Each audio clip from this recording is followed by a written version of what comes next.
Well,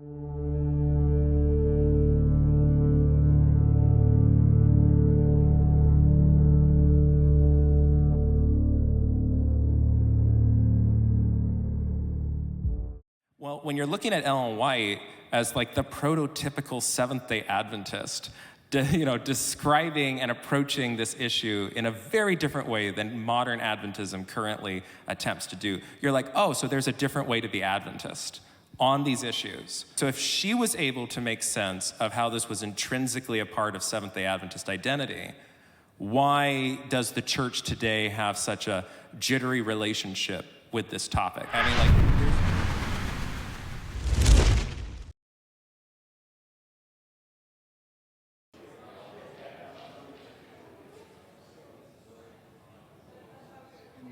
and I want to thank all of the contributors and ask you to give them a big round of applause.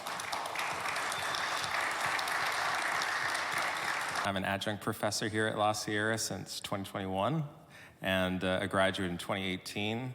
I tend to teach in the field of biblical studies, but then I also get to teach classes that get more interdisciplinary, start to delve into theological ethics and social issues and blending those two, especially when I'm teaching students in criminal justice, and you have to start to think about these deeper issues. And I have to say, and Matthew Korpman, you had something to do with this in the sense that you introduced me to Peter Dixon's podcast. You told him to interview me, and in that interview, Nathan was on. With that, he asked if we could collaborate and co-edit a book on Adventist approaches to anti-racism. And so I told him, that's excellent. Out came this project, an anti-racism approach coming out of an Adventist theological heritage. I thought to myself, if my cousins see that I didn't address the question of black theology, I wonder what they're going to think. And guess who took it on? So Professor Korpman did a strong chapter on Ellen G. White as a kind of a conversation partner with black theology. Share that. I guess it was around the same time that I was taking your class that I think the Black Lives Matter movement was really starting to gain traction. And as a good Adventist, I wanted to know, okay, well, what does Ellen White have to say on some of these issues? Because you grow up, you have the image of what you think with sort of the sanitized Ellen White is supposed to be, the traditional, the stained glass window version. And you're like, okay, so let me go look. And funny thing, all our writings are online. You can type in a keyword and find everything unpublished and published. And, I started finding stuff that she was saying, and it was kind of shocking because it was just so radical. It was so opposite of where, quote unquote, some conservative Adventist voices politically were addressing issues in the Black Lives Matter movement.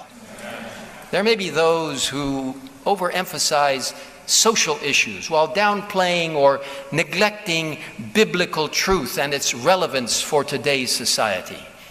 Yes, there are appropriate social issues we need to address, but always within the context of God's last day warning and never at the expense of the larger mission of proclaiming the three angels' messages and Christ's righteousness.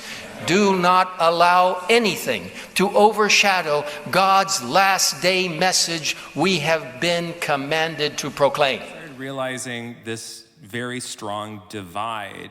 There's just not a lot of material out there. Why is there such a lack of engagement? And so that's when you start to say, okay, there's these undercurrents in the system that maybe not even be always conscious, but they give us the assumption of, oh, well, this is what it means to be Adventist. And part of doing anti-racist work is how do you challenge that? How do you go back into the tradition and say, wait a minute, what's actually there? Well, when you're looking at Ellen White as like the prototypical Seventh-day Adventist, describing and approaching this issue in a very different way than modern Adventism currently attempts to do, you're like, oh, so there's a different way to be Adventist on these issues. So maybe we need to go look more closely at her in conversation with black theology, with with Howard Thurman, with other voices, and say to ourselves, okay, so if she was able to make sense of how this was intrinsically a part of Seventh-day Adventist identity, why does the church today have such a jittery relationship with this topic? And I think reading Cone, I started to realize, like, okay, is there another way to read things, right? Can we take a Bible passage and say, how do we read this text in a different way that takes us in a different direction? How do you read the text of Revelation in different ways that cause us to view our own positions differently, view the world around us differently, challenge the dominant narratives that we have had for so long? And I think that so much of what I think we've seen in our culture is that we think to ourselves that we already know the way that a text has to be. We think we already know what side of the story we're on. And when we change our position, we see the story completely different. What I loved, because of what I wrote in the book for my chapter, looking at Ellen White engaging in a Black theological reading of the Exodus, seeing the Exodus as the story not of Adventists, but of the struggle of Black people, the other. What is it like to read you on the side of Pharaoh as opposed to, right? We're not used to thinking that way. How does that change the narrative? How does that challenge you? And so sometimes just repositioning ourselves, and we need more of those kinds of approaches.